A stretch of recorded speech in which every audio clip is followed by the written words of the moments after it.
let's get some boosters. We've got more than enough coins. And we're pretty rich, so let's buy 32 at a time. Now we'll open one at a time, otherwise it's gonna be a little overwhelming. So I guess I'll open the boosters and give some of my thoughts on every card.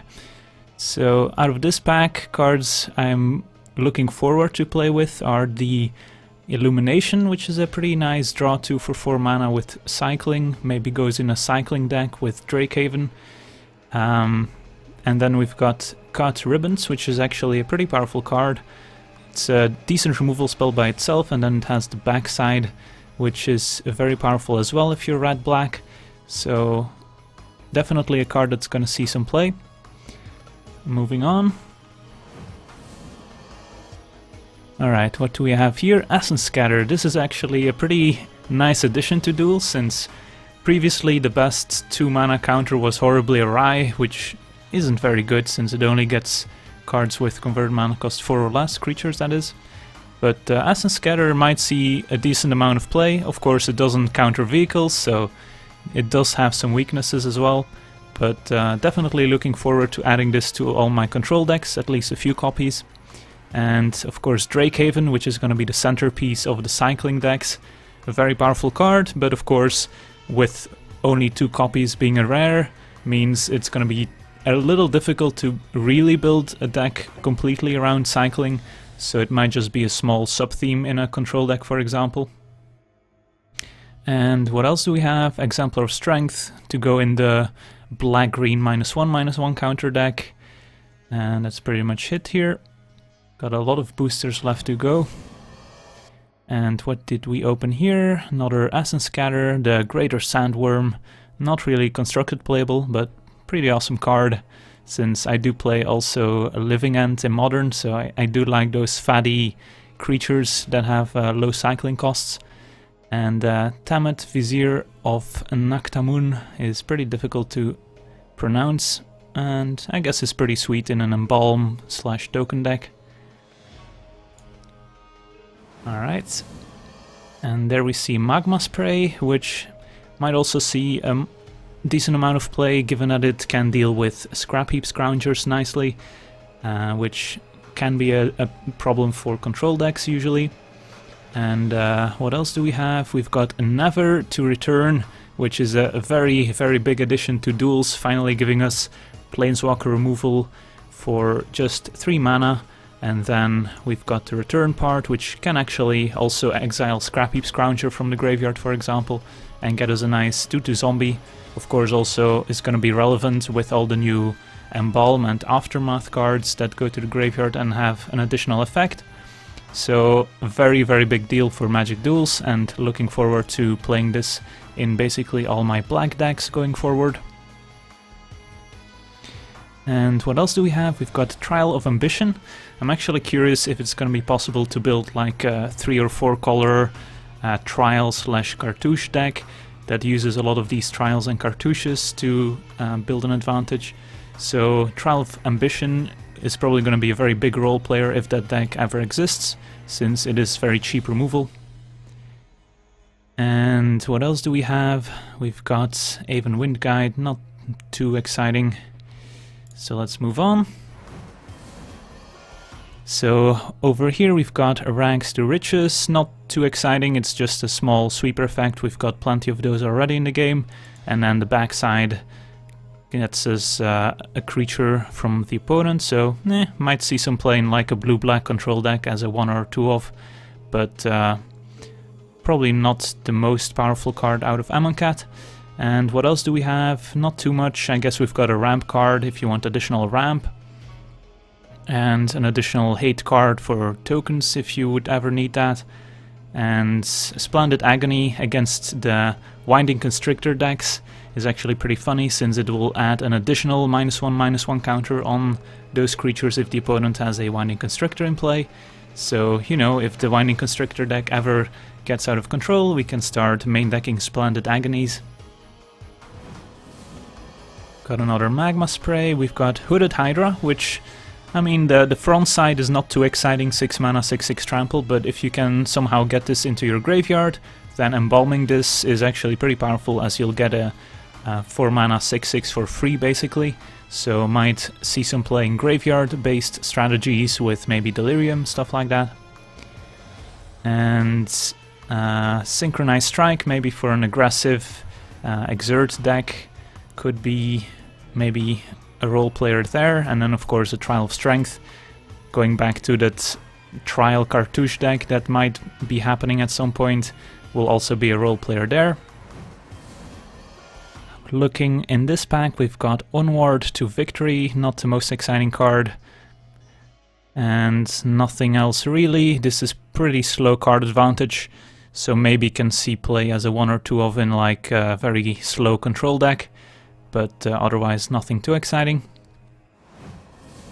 And what we have here, we've got a Glorybringer, one of the more exciting cards out of Amonkhet for sure. 4/4 Flying Haste for 5 mana, and can start taking down opposing creatures, dealing 4 damage to them. Non-dragon creatures should be noted. But yeah, this is going to be very exciting, especially in like a red-white shell with Always Watching, giving your Exert creatures vigilance, so you can attack with them and exert them and still keep attacking the following turn.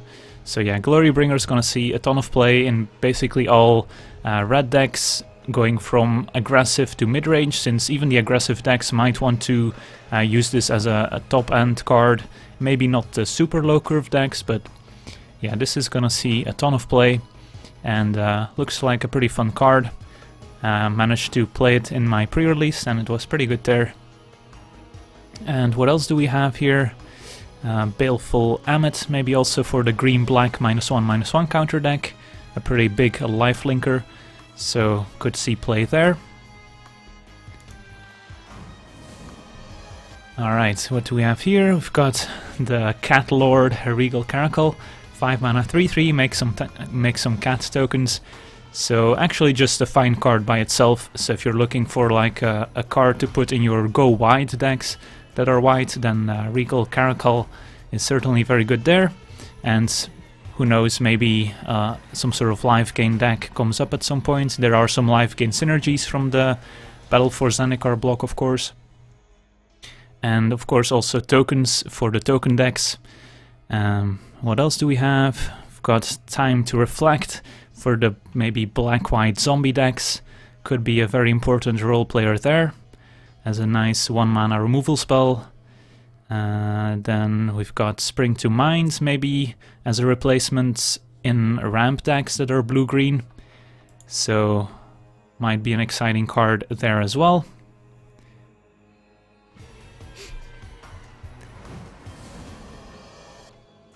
Moving on to this one, we've got Cruel Reality, a bit slow at 7 mana, but it is very powerful if this starts taking over.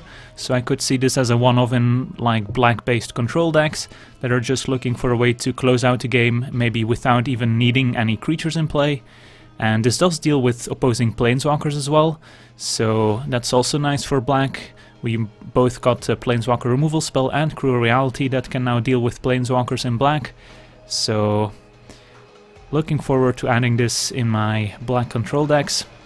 Then we've got a Weaver of Currents, which is also very exciting, another ramp card that ramps for 2 and only 3 mana, so that's a pretty good rate. Of course, requires blue and green, so might be a blue-green / colorless deck, so can also pay for those colorless Eldrazi that were from Battle for Zendikar. So yeah, looking forward to trying a blue-green colorless ramp deck in the future. And what else do we have? Thresher Lizard might be a role player in red aggressive decks. 3 mana 4/4 is not the worst. Commit to Memory here. So nice little removal spell for blue that usually doesn't get these kinds of effects, being able to deal with non-land permanents. So that's also exciting for blue, and it is an instance, so goes well with counter spells. And the backside Memory, making everyone draw 7 cards. Kind of risky if you're letting the opponents get those 7 cards first, but still an interesting card since you do get it for free basically when you cast Commit. So could see this as a role player in blue decks, especially counterspell heavy decks. And nothing else too exciting here. Yeah, I definitely think some form of -1/-1 counter decks could see some play. Maybe not tier 1 decks, but certainly in the Duels meta you might see some of those decks pop up now, especially people that only unlocked the Amonkhet set will be able to build some sort of black-green -1/-1 counter deck without needing any other sets. Looking here, we've got a Pull from Tomorrow, which is also going to be a very nice role player in blue control decks, giving you a nice draw X spell. So no Sphinx's Revelation, but pretty close. Still draws a ton of cards, so can also go in more than just blue-white. So might definitely see a lot of play. So as you can see here, we got a lot of new toys for blue-based control decks. So looking forward to making those blue decks in the future. And what else? Nothing too exciting. Alright, still got a lot of packs left here, so this might take us a while, but I'll try to be quick. We've got Cast Out as a nice non-conditional removal spell basically that can also deal with Planeswalkers, can also cycle for just a single white, so yeah, this is gonna see a lot of play, can deal with vehicles even, so also looking forward to trying this in blue, or rather white mid-range and control decks. And we've got a Dusk Till Dawn, and can destroy creatures with power 3 or greater, so it does need some build around, so goes better in white aggressive decks, but then again, casting a 4 and 5 mana card in white aggressive decks might be a little tricky, but still an interesting card that might see some play in white aggressive or mid-range decks. And what else do we have? Nothing else. So let's move on. Alright, what do we have here? We've got the Minotaur Lord in black and red. 2/2 first strike, other Minotaurs have first strike. Not that there's too many other Minotaurs besides Amonkhet. And if you have one or fewer cards in hand, Minotaurs get +2/+0. So I think this card might not see play right away, but maybe with the Hour of Devastation set that comes out next, we might see some more Minotaurs, and then this card might be a little more viable. But still a decent card in red-black aggressive decks. Of course, the problem is that the best red-black card in the game is Unlicensed Disintegration, which requires you to have artifacts, so it might be difficult to fit both the artifact theme and the Minotaur theme in the same deck, but who knows. And nothing else left. Alright, same rare. The uncommon, I don't think I've mentioned this one yet. Could also be a role player in the -1/-1 counter deck. That is probably going to be black-green. And another cheap cycler, so who knows, maybe you just want a ton of those cheap cyclers for the cycling deck, if that ever becomes a thing. And also gives us some graveyard hate, should graveyard decks run rampant. This is pretty bad, so I don't think this will see any play.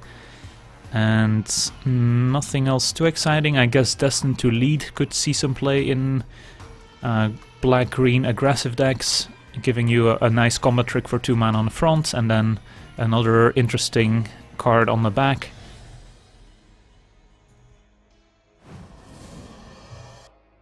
Alright, Sandworm Convergence. I'm looking forward to casting this in a green ramp strategy. This can definitely win a game. It is of course 8 mana, so getting to 8 mana and not being dead could be an issue, but one of the big weaknesses of green control decks are flyers, and this protects you from those.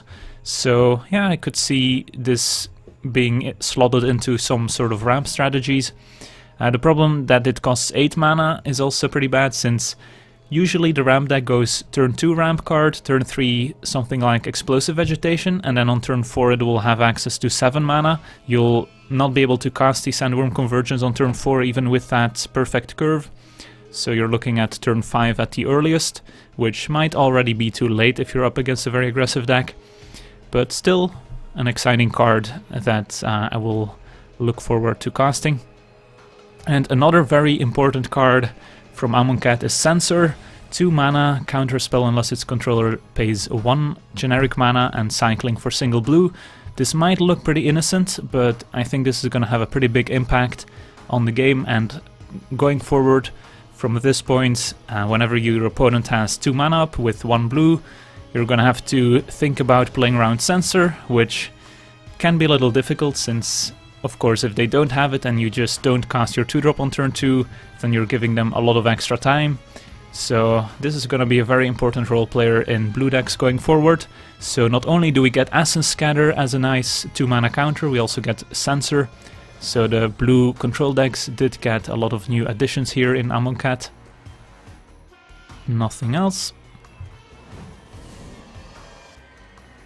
Alright, another convergence. We've got the Crocodile for the black-green -1/-1 counter deck. And the Enigma Drake, which might actually be a very important role player in blue-red spells deck going forward. Having power equal to the number of instants and sorceries in the graveyard is very, very powerful. And of course 4 toughness means it survives some amount of removal in the game. And the blue-red deck only really had the Stormchaser Mage as a blue-red kind of spell-based creature that had flying. You also had the Thermo Alchemist that usually went into that deck, but maybe now you can build a deck with Enigma Drake and Stormchaser Mage and only rely on flyers, so that way you can maybe play some more pump spells that you couldn't really play in combination with Thermo Alchemist. So looking forward to brewing with Enigma Drake. And maybe this could be playable in the black-green -1/-1 counter deck, but it is of course one of the weaker cards in that kind of theme. And that's about it. Alright, so we've got our first god in Hazaret the Fervent.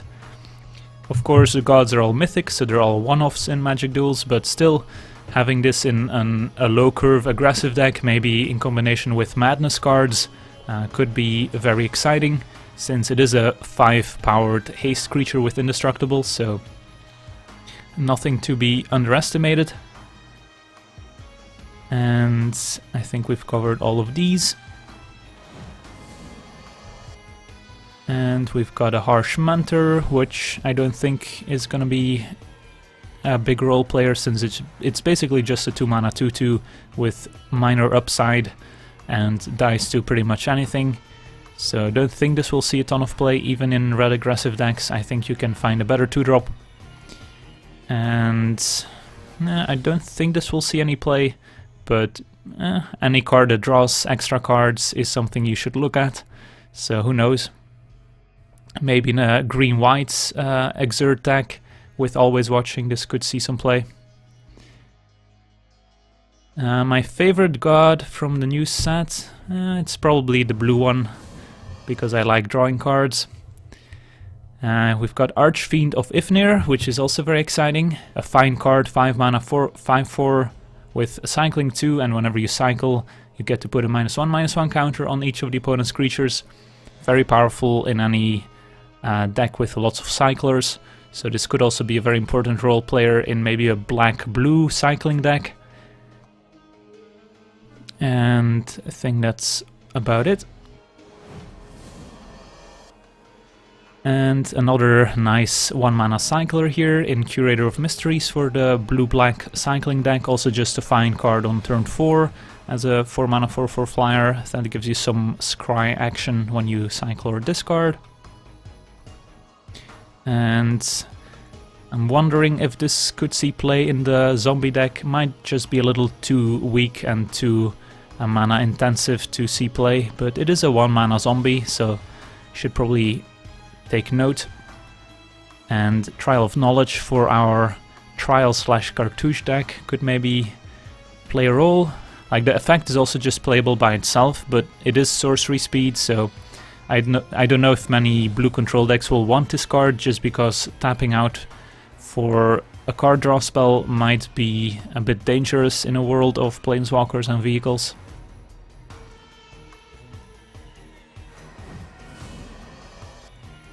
Alright, so we've got the Glyph Keeper here, which is also a very exciting finisher for blue decks. 5 mana, 5/3, that has semi-hexproof and embalm, so it's gonna come back. So this could actually be a nice finisher for blue tempo aggro decks that just want to kill the opponent quickly, difficult to interact with, so it's mostly going to be creatures that have flying or reach that can deal with the Glyph Keeper, or sweeper effects could also take care of the Glyph Keeper, but then of course it's going to come back, so an exciting card to play with. And Cryptic Serpent could also be a role player in a spell-heavy blue deck, but I'm a little less optimistic about this one. And of course we've got the Wayward Servant for the black-white zombies deck, which could be very exciting. So looking forward to trying this one out. In fact, the coming deck and gameplay will be a zombie deck, so it's very likely that this one will wander its way into that deck. And move on. Where we've got the Prowling Serpopard, pretty funny card. I don't think it's super powerful, but if blue control decks with lots of counterspells become popular, then this of course goes up in value, so could see some play. It's not like the stats are terrible. 4-3-4-3 is still acceptable. And we've got Open into Wonder, which might see a little bit of play in like a go wide strategy, or in an aggressive blue deck that just has a lot of low, that has a low curve with lots of creatures, and then just tries to use this to either close out the game or draw a bunch of cards, but I'm not super optimistic about that one. And nothing else really jumps out. I mean, the Devoted Cropmate could play a role, kind of does the same thing as the Renegade Rallier from the previous set, but of course it's only one color, so could go well with cards like Selfless Spirit, returning them to the battlefield from the graveyard. Alright, here we've got Shadowstorm Vizier, which is of course one of the hallmark cards of the blue-black cycling deck, which could be a thing. And I think we've already seen this one.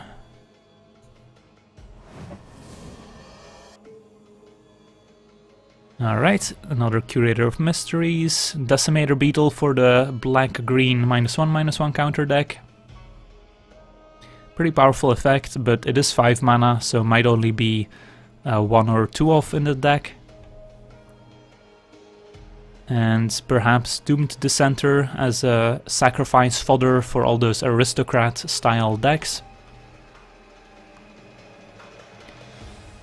And Fling, I don't think is going to see any play, but a card to keep in mind for sure when you see those Metalwork Colossus or Colossi popping up.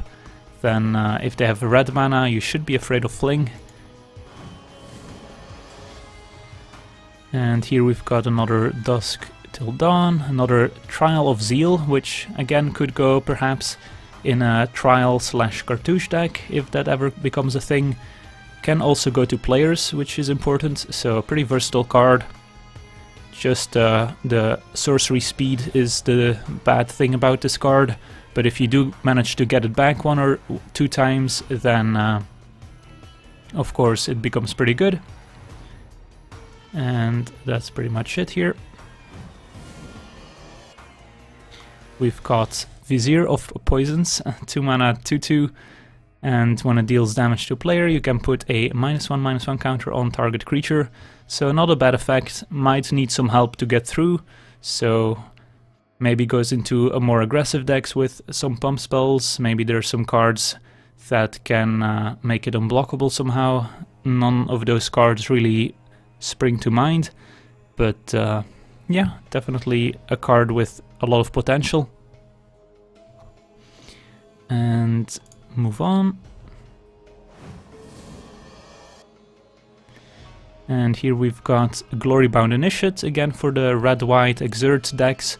Also a human, so goes into all those aggressive human decks that we already have from previous sets.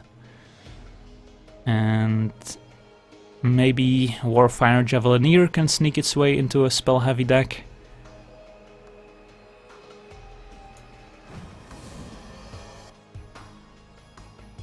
Alright, we've got another Never to Return, which we already discussed earlier. And we've got Honored Crop Captain, 2 mana, 3/2, that gives other attacking creatures +1/+0 until end of turn when it attacks. So could be a role player in, I think, more of the red-white token style decks, where you have a lot of creatures that giving them +1/+0 is a big advantage. But also just a 3-power creature for 2 mana is not bad. And it is a human for those human synergies. Could actually go very nicely with Transform card from Eldritch Moon, which makes 2 hasty soldiers when it attacks. Then we've got another Insult to Injury, which could be exciting, has a lot of potential for a lot of damage out of nowhere. So look out for this card when you're facing aggressive red decks going forward. And the injury part is also pretty solid. And of course, if you can pay 6 mana, you get to deal 4 damage to a creature and 4 damage to a player, plus making all your creatures deal double damage. So it could be a nice finisher for those decks.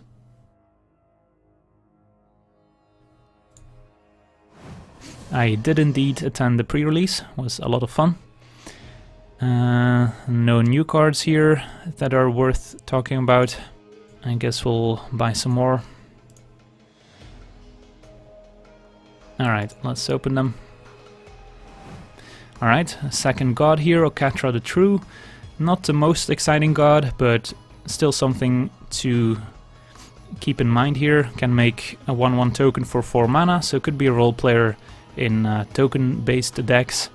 Goes nicely with the new Cat Lord that makes a bunch of tokens. Here we've got Bounty of the Luxa, which could also go in a blue-green / colorless ramp deck, where you want both the extra cards and the extra mana. So a pretty strangely worded card, but it basically just means one turn you draw an extra card and the other turn you get some extra mana, and that just repeats. And another Graveyard Hate card, should we ever need it.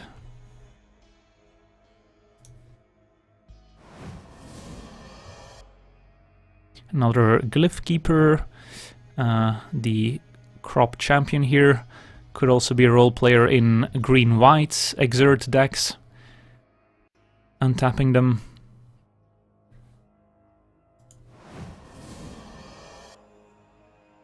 Alright, Heaven to Earth, dealing X damage to each creature with flying, and it is an instant, which is important. Usually these effects are sorcery speed, but this is an instant. And then the other side, Earth, dealing X damage to each creature without flying. So you could just end step this for X equals 0 if there are no flyers, and then untap and cast a giant Earth that the opponent might not see coming. So this does give red an additional sweeper effect, and potentially in red-green ramp decks, which can struggle with flyers, you've got the Heaven, which is instant, so it can actually potentially snipe a Smuggler's Copter. And then you've got the other side to deal with the ground creatures, so could potentially see some play. We've got a Nest of Scarabs potentially as a build-around card for the -1/-1 counter deck.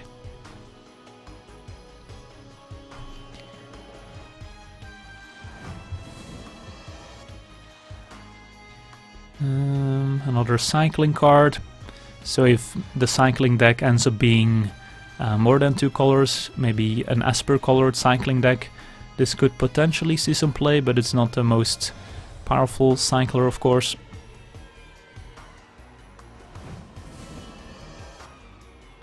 Another Hapatra. We've got Reduced to Rubble, so could potentially be a role player in a blue-red tempo deck, but it would be a deck that has lots of instants, because of course if you need to keep up your counter spells, you want to make sure you can do something when you don't get to use your counter spell. So might be more of a blue-red burn deck with lots of instants where this finds a place, countering something and then tapping down some of the opponent's lands for a turn.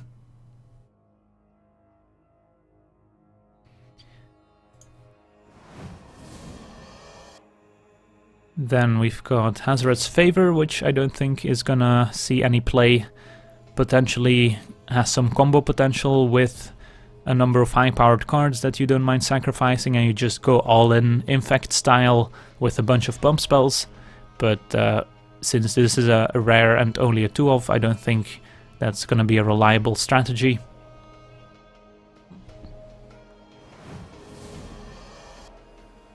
Another Serpopard, so nothing interesting here.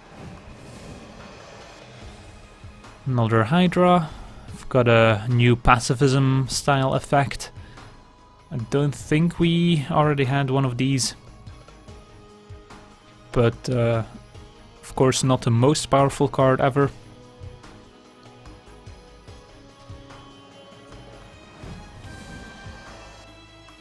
Another Cat Lord.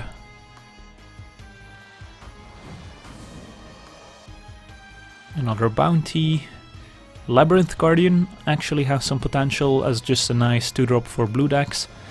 2 mana, 2/3. When it becomes a target of spells, sacrifice it, so not an ability, which is important. Usually those illusions also vanished when they got targeted by an ability, but this one only vanishes when it gets targeted by a spell.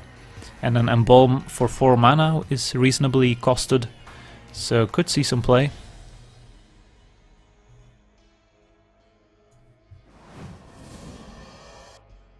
Another Archfiend, another Zombie. We're closing in on the final cards here, I think. We've got a Samad, Voice of Dissent. Pretty weird card. I don't think you need to play all 3 colors to really play this. I think this is just fine in red-green. And does have a lot of abilities. It does have flash, so it can ambush an attacker. So yeah, this could see some play.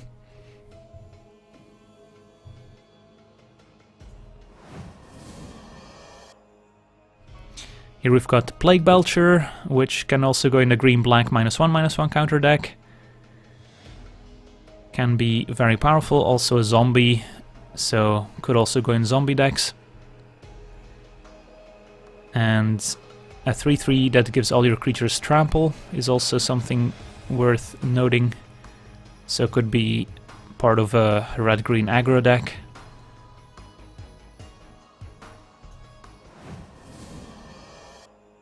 And here we've got another Censor, another Crocodile.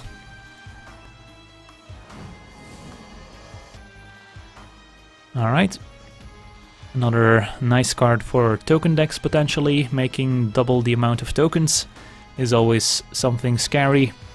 So looking forward to trying this in white token-based decks. Another Enigma Drake. Another Anointed Procession.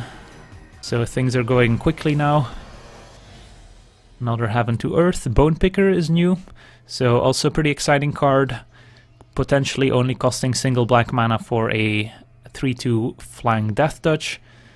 Of course does require some setup, but could definitely see some play in black decks that either have a lot of removal or are trying to be somewhat aggressive and proactive.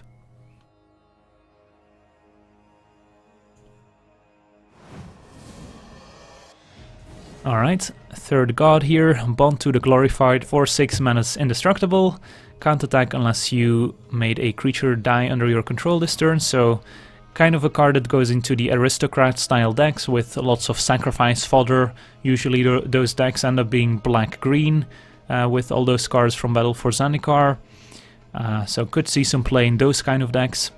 Also a sacrifice outlet, letting you sacrifice a creature for 2 mana.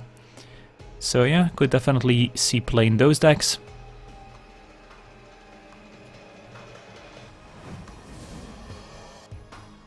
Another Harsh Mentor, another Bone Picker.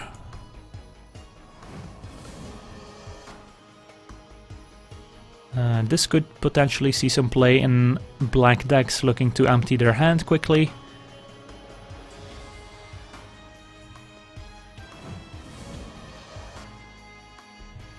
Champion of Ronas could potentially enable some shenanigans with giant Ulamogs, but given that it's a 2-of, it's probably not the most reliable plan. but expect to lose to discard putting an Ulamog into play at least once. And nothing else. Alright, Mouth to feed, 3 mana, making a 3/3 Hippo creature token, and then you can draw a bunch of cards with the backside. Pretty awesome art as well. Always appreciate nice art.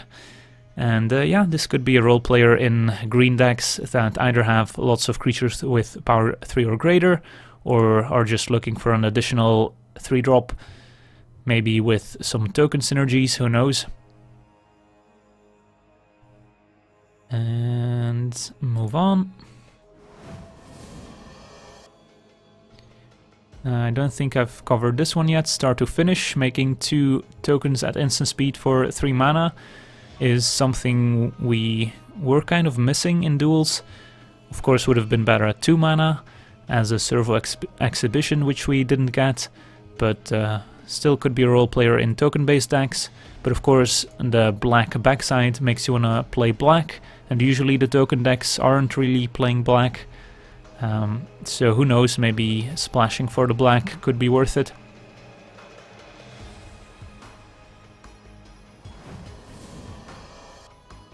Got another Mouth to feed. A Lord of the Accursed is the first encounter. So another zombie lord is pretty exciting.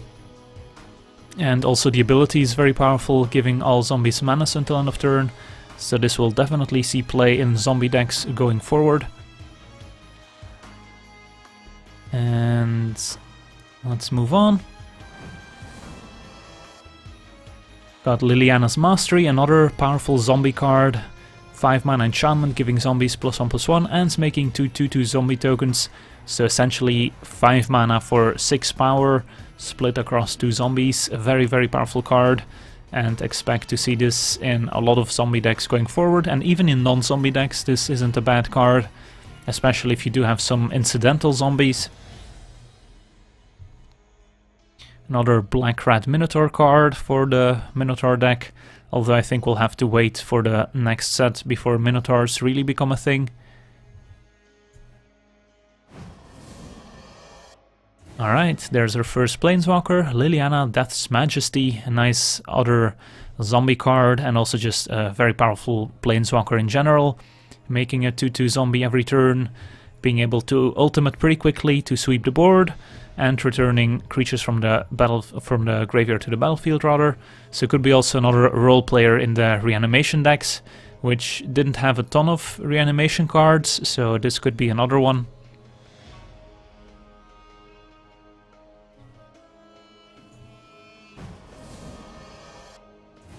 Alright, there's God number 4, I believe. 3 mana, 5/5 flyer, can't attack or block unless you have 7 or more cards in hand, so that is quite the requirement, but in a deck with lots of card draw, that could definitely be possible. And of course the ability also helps, since it lets you draw a card and potentially return a land to your hand, but of course returning the land is optional. So yeah, could definitely see some play as a finisher in blue control decks. And nothing else really, although I guess Blood Rage Brawler is worth mentioning as a pretty powerful Minotaur that could enable some madness synergies from previous sets.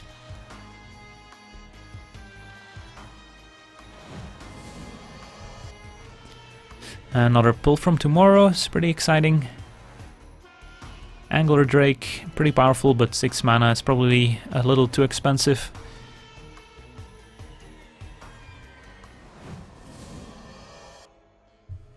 Another Liliana's Mastery together with the Lord. Binding Mummy could also be a role player in zombie tribal decks, especially more aggressive tribal decks.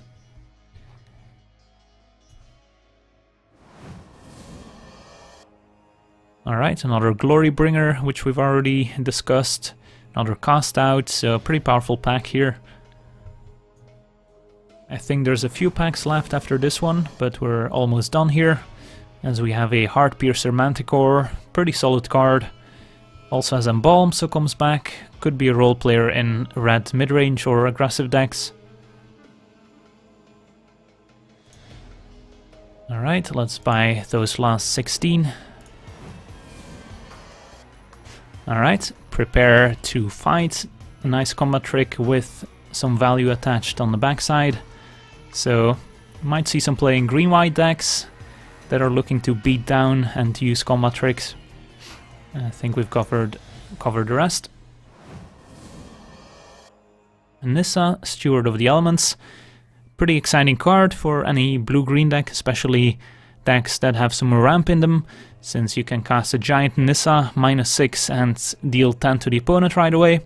Of course, in green you've got all those cards that make your lands bigger, like Sylvan Advocate goes nicely with this one, making your elementals even larger. And of course, just a pretty sweet card by itself. It is a little awkward that if you're playing a ramp deck, you usually don't have a ton of creatures, you usually have lots of ramp and only a few payoff cards, so the 0 ability doesn't go too well in ramp decks, so might be more of a mid-range creature planeswalker, so who knows, lots of potential either way.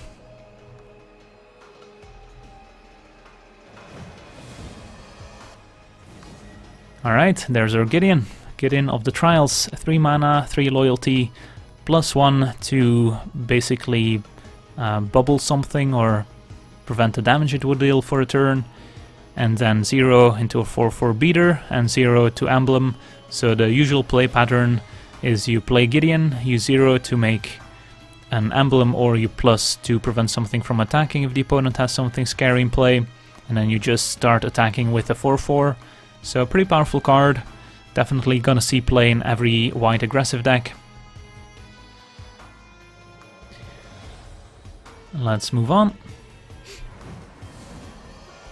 I stream pretty rarely, so hopefully I'll be able to stream more often in the future. If people enjoy the stream, I'll definitely consider it. Just a little busy this time of the year, but near the summer I should be able to stream more often if people enjoy the content.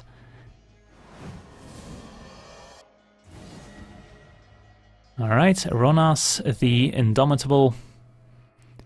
3 mana, 5/5, Death Touch Indestructible, so our final god. Can't attack unless you have another creature with power 4 or greater, so it shouldn't be too difficult. And then a pretty nice activated ability on top, so could be a nice role player in green beatdown decks. And perhaps the camel for the -1/-1 deck, who knows.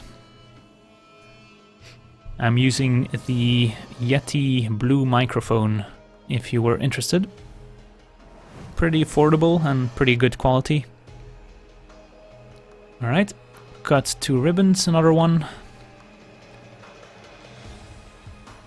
8 packs left, so we're closing in. Covered all of those. I think we opened all the gods and all the planeswalkers now, so I'm not sure if there's anything too exciting left.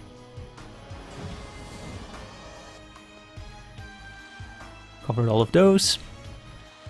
Alright, looks like it's almost time for the campaign.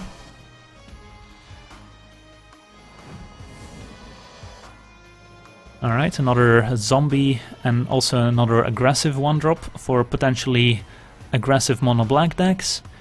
Can return from the graveyard if you pay 3 mana, so that's certainly reasonable if you have 1 or fewer cards in hand.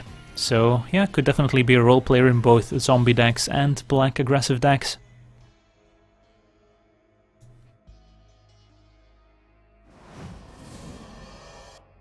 Another Drakehaven.